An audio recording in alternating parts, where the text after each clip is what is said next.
Dragon Ball and Naruto. Did you notice that both series used the same plot twist, the introduction of aliens? But only one managed to expand its universe brilliantly, while the other contradicted itself in a way that just infuriated fans. But why did this happen? Stick with me until the end of the video so you can understand all about it. What's up everyone? How's it going? Welcome back to Dragon Dao. I love Naruto just as much as I love Dragon Ball, so don't think for a second that this video is some kind of hate or an attack on the series as a whole. I just want to compare how both series handled one of their most important plot twists. So without further ado, let's get started. Let's start with what I think is the #1 reason behind the success of one and the failure of the other, which is the timing of the aliens' introduction. Toriyama decided to do this after a 5-year time skip. 5 years after the conflict against the biggest villain up to that point, he placed the aliens at the beginning of the Z phase. And even though the manga does not have this division, what I mean is that Toriyama did not put them at the end of the story, but in a new phase of it. Dragon Ball was opening up a universe of possibilities. Even if some believe Toriyama wanted to end the story in the Saiyan saga, something that is also said about all the other sagas, he was still bringing in this new concept to be developed over an entire saga. The introduction of the Saiyans is what opens the saga, not what closes it. So, even if it were the final saga, it still would have worked well. It wouldn't be an abrupt revelation, just appearing at the very end of it. But what did Kishimoto do? Or rather, when did he do it? He introduced aliens not only at the very end of the longest arc in the series, but also at the very end of the series as a whole, right at the climax of the battle against the final villain, derailing the story's conclusion. Some believe Kaguya and the Otsutsukis were only created because Kishimoto didn't know how to defeat Madara. I don't believe that. To me, it's clear the author could have been creative enough to think of ways to defeat Madara, especially since Naruto and Sasuke weren't doing too badly against him. Kishimoto was creative throughout the entire series, so he could have been again. But the introduction of Kaguya did ruin Madara. That's true. Madara wasn't just any villain. He was built up over hundreds of chapters as the final villain. He was the personification of the cycle of hatred the series set out to explore. Only this time, he was a villain who couldn't be persuaded by Naruto. Actually, from Madara's perspective, it was Naruto who was the villain, because he was trying to prevent the happiness of all humanity inside the infinite Tsukuyomi. The series had to show how this conflict would be resolved, not remove Madara just to put another villain in his place. That's ending the series in the most anticlimactic way possible, discarding your biggest villain to make way for a character with zero connection to the audience.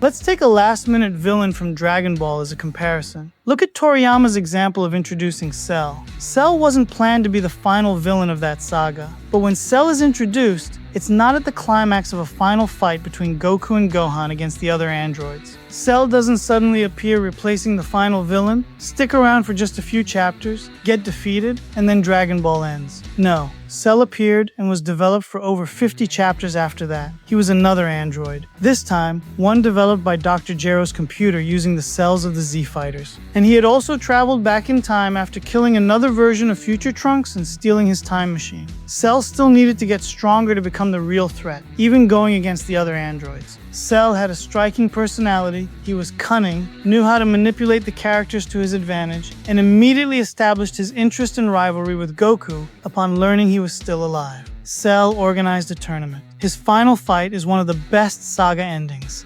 Now, Kaguya. The Naruto manga has 700 chapters. Kaguya appears as the final villain in chapter 679. Do you know how many chapters she lasted? Just 11, before being sealed away in chapter 690. Even the little foreshadowing Kishimoto tried to plant for her in chapter 646 was already way too late. On top of that, she was completely alien to the themes of the shinobi world, had an empty personality, had no connection to any of the main characters, underwent no development, didn't know how to use her powers effectively, and had to be coached by Black Zetsu, resulting in a weak final battle. Do you see the huge difference in where Kishimoto went wrong? And before anyone brings it up, of course the battle between Naruto and Sasuke still happens afterward. But Sasuke wasn't the main villain. Sasuke was the antagonist. So you understand what I'm talking about. And now let's talk about the foundations of Dragon Ball and Naruto, and how one of them allowed aliens to be inserted in a way that made much more sense, while the other really didn't. Dragon Ball, from the very beginning, was already a chaotic blend of everything. A protagonist with a tale inspired by Journey to the West, dinosaurs, futuristic technology, anthropomorphic animals, wish-granting orbs, special techniques, strange humans, transformations, martial arts tournaments, world-conquering armies, monsters, witches, vampires, mummies, androids, demons, gods, and even a crossover with Dr. Slump. In this messy world, where everything was always mixed together, adding one more element like aliens doesn't seem that strange, especially since along with the aliens, greater gods were also introduced, and more about the afterlife. And none of these additions feel out of place. Neither do the later introductions of alternate timelines and time travel, ancient beings, the demon realm, gods of destruction, angels, and multiverses. Dragon Ball easily absorbs any concept. Everything seems possible to fit into Dragon Ball because it always had everything. But Naruto was always about ninjas. And obviously, when I say ninjas, I mean what it meant to be a ninja within that world, not what ninjas would have been like in real life. It doesn't matter that in Chapter 1 there was already a fox that destroyed mountains and caused tsunamis with the swing of its 9 tails. Naruto did use many fantasy elements. It used folklore and mythology. But the fantasy in Naruto served the main themes. A world of military, political, and economic conflicts between its clans, villages, and nations. A world deep in war, hatred, prejudice, revenge, and pain. A world that saw people as mere tools. A world of conflicting ideas and characters who wanted to challenge destiny. Compared to Dragon Ball, Naruto was much more grounded within its own terms. So the revelation of aliens clashes with the established tone. Not even Naruto liked this decision by Kishimoto, saying that Zetsu and Kaguya, the aliens, were not the history of the shinobi world.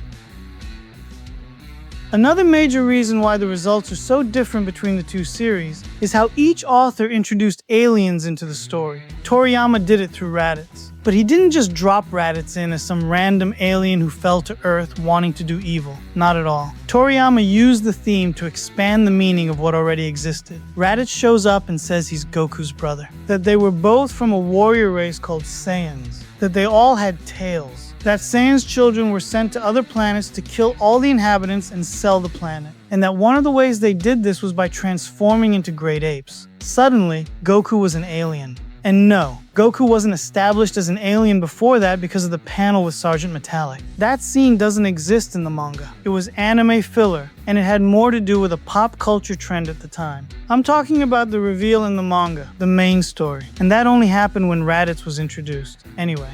And being from an inherently warrior race explained Goku's desire to fight and get stronger. But why didn't Goku know any of this? Why didn't he remember his origin and mission? Master Roshi explains that Grandpa Gohan found a baby in the forest, and this baby was completely violent. But one day, the baby fell from a cliff and hit his head, and from then on, his temperament changed completely. It was all explained. Goku hadn't been abandoned in the mountains because he was weird and had a tail, as Bulma thought. He came from space, crashed in those mountains, was violent and a threat to the planet, but ended up changing his personality after an accident. Later on, Toriyama also reveals that Piccolo was an alien too, and everything seems to click when we remember that during the 23rd tournament, Piccolo and Kami were talking in a strange language, even though all the characters in Dragon Ball seemed to speak the same language. It also explains why those two were so different from everyone else, even in this world that had everything. And not only that, Toriyama also explains one of the main elements of the entire story, which is literally the name of the series. Toriyama introduced a ton of new information by taking advantage of multiple elements that already existed but hadn't been fully explained. And somehow, it all made sense.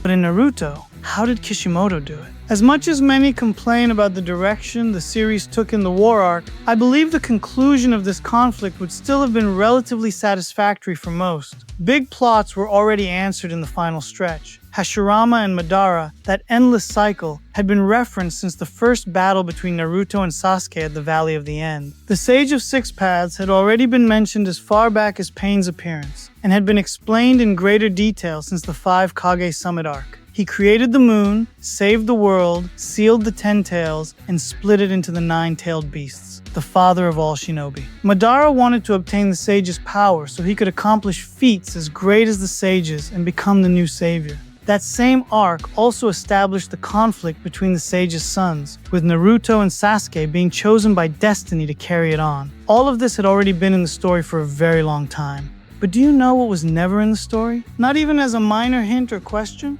A certain mother of the sage who came from outer space. And then to fit her into the story, Kishimoto made one of the most controversial decisions in manga history. He decided to turn Black Zetsu into the manipulator of the entire world's history and Kaguya's will. Simply one of the biggest screw-ups of all time. The introduction of Kaguya as an alien progenitor of chakra is an answer to a non-question. Chakra was always a common thing in Naruto's world, a mixture of physical and mental/spiritual energy present in everyone. And besides those, there was also nature energy, and that was what formed the Ten Tails. The series had already explained that. Going beyond that distorts what was established more than it answers a genuine question. And look, if Black Zetsu had remained Madara's will and had betrayed him, I think it still would have been more interesting. The theme of being betrayed or stabbed in the back always followed Madara's character. So him being betrayed by himself, his own rebellious will, would still have made more sense than an alien rabbit.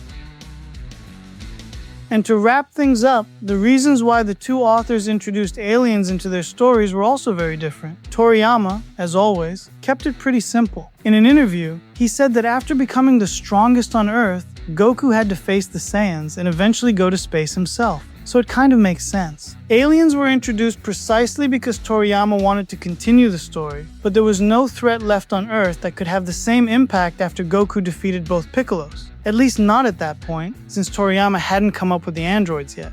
As for Kishimoto, in a joint interview with Ikemoto, they said that as the end of Naruto approached, they thought about some continuations. They talked for 6 months to a year about either rebooting Naruto or doing a sequel to Naruto with Kishimoto himself writing it. But in the end, Kishimoto said he had already done everything he wanted with Naruto, and if there was going to be a sequel, Ikemoto was the best option. Reading this, I can't help but think that Kishimoto seems to have shoved aliens into the story just to open up the possibility for his assistant to continue his work. In other words, the Otsutsukis were ultimately created for Boruto, not for Naruto. In the end, neither of them planned for aliens to be part of their stories. However, Toriyama used aliens to tie up loose ends, explain the protagonist's past and his strangeness, and convince the audience that it had always been there. Toriyama made the past seem bigger because he wanted to continue his story. Kishimoto, on the other hand, used the alien concept in the final moments, steamrolling his own series climax, discarding his greatest villain, all just to force the sequel his assistant needed. Kishimoto tore down the house just to sell the lot.